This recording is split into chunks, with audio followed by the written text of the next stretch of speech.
Hi everyone, I'm Rincey and this is Rincey Reads. Today I'm going to be doing my November wrap-up. Before I begin, I just want to say that I am participating in Vlogmas. Vlogmas is where you post a vlog every day from December 1st to December 25th, leading up to Christmas. I won't be doing vlogs necessarily, but I will be trying to put up a video every single day in December till Christmas. The one exception that I will be making is that I also make videos over on the Book Riot channel, and in order to keep my own sanity, I will not be putting videos up on here on the days when I have videos going up on the Book Riot channel. So I have a link down below to that channel in case you guys are interested in checking out those videos. But I mainly put videos up on there on Sundays and Wednesdays. So on those days there will be videos on there. Otherwise there will be a video on here hopefully every single day. Now in terms of the videos that I did in November, the first one that I put up this month was a review of Career of Evil by Robert Gilbert, aka J.K. Rowling, as we all know. This is the third book in the Cormoran Strike series. I've been really enjoying this series, and you guys can check out that review for more of my thoughts on that book specifically, but a lot of things seem to be changing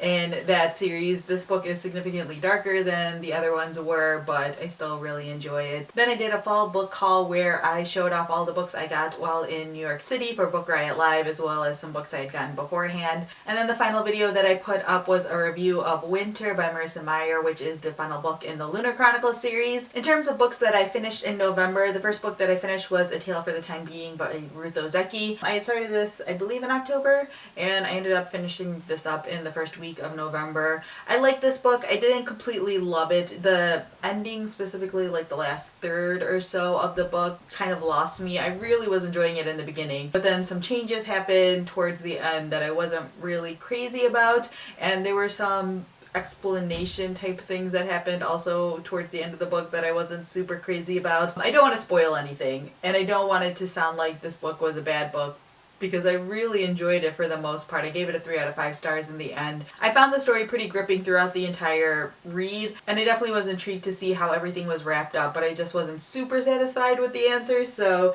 that just might be a personal thing, but I ended up giving this book a 3 out of 5 stars. In case you guys are interested, this book follows 2 storylines. The first one follows a 16-year-old girl named Now who lives in Japan, and the second is following this writer in Canada named Ruth. She ends up finding Now's journal in what seems to be debris from the 2011 tsunami. So she finds the journal as well as a couple other things in this plastic bag, and she starts reading the journal and becomes really interested and kind of obsessed with this girl and her family and the story that she's telling. And so you are following both the story that's told in the journal as well as Ruth's story as she's trying to just figure out what happened to Now and what happened to her family and if she can find them at all. The next book that I finished this month was Winter. As I mentioned, I already did a full review, so you guys can check that out if you are interested. But I really enjoyed this a lot. I love this series. I think it's just so much fun and very interesting and innovative. In case you guys aren't aware, these are all fairy tale retellings, and so I feel like Marissa Meyer did a really great job of taking each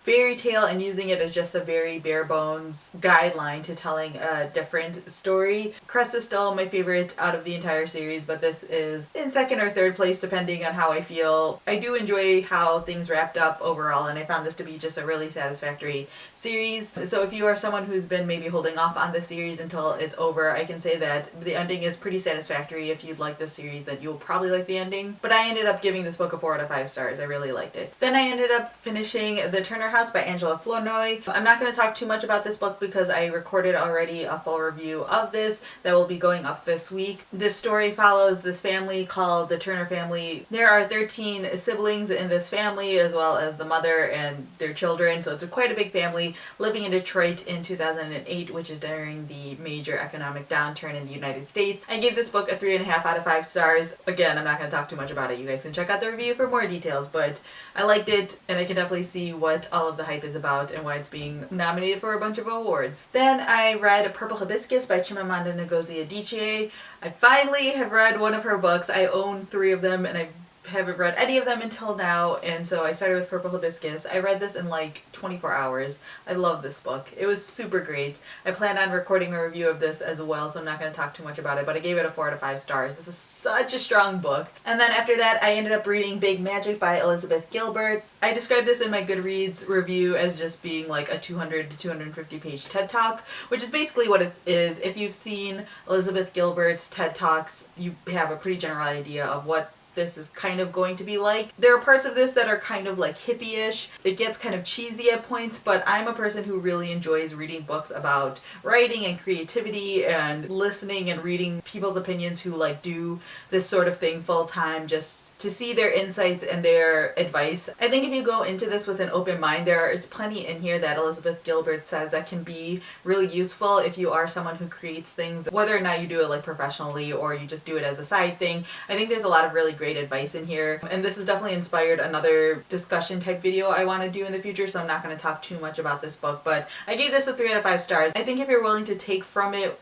what you want and ignore the parts that are a little bit weirder, this can be a really great book to read, especially if you're someone who enjoys, again, those books that talk about creativity and creating things. And then the final book that I finished this month was Through the Eyes of a Lion, Facing Impossible Pain, Finding Incredible Power by Levi Lusko. I had mentioned this in my October wrap-up. I believe that I was currently reading this book, and it took me a little bit to get through, but I ended up finishing it. It's a pretty short book, though. It's like less than 200 pages, I think. Levi Lusko is a pastor from Montana, and he wrote this book after his daughter passed away after having an asthma attack. So he talks a lot about his loss and his family's loss and dealing with that, and how his faith was sort of this rock and this strength throughout all of those struggles that he had to deal with. I like this book. I didn't super love it. Levi Lusko's writing style is super casual, like blog style casual, which is something that I'm never really comfortable with when it comes to actual books. Like when I read a book, I kind of want things to be slightly more professional or formal, but this just may be my own bias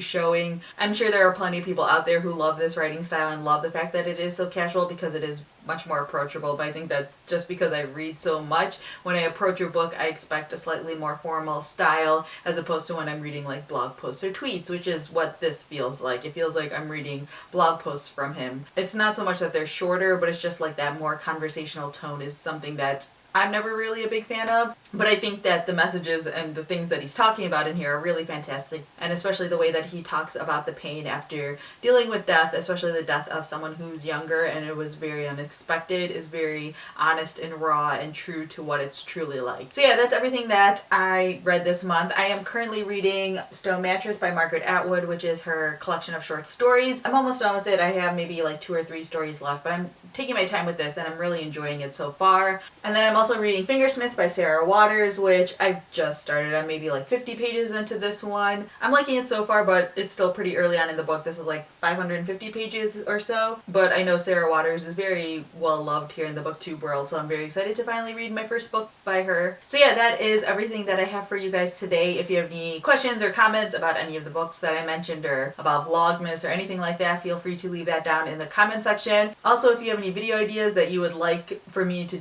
potentially do this month, you can always leave that down in the comment section. I'm always willing to take suggestions about videos I could be doing. I can't guarantee that I'll do them during Vlogmas, but I will definitely jot them down if I can do them. So yeah, that's all I have for now, and thanks for watching.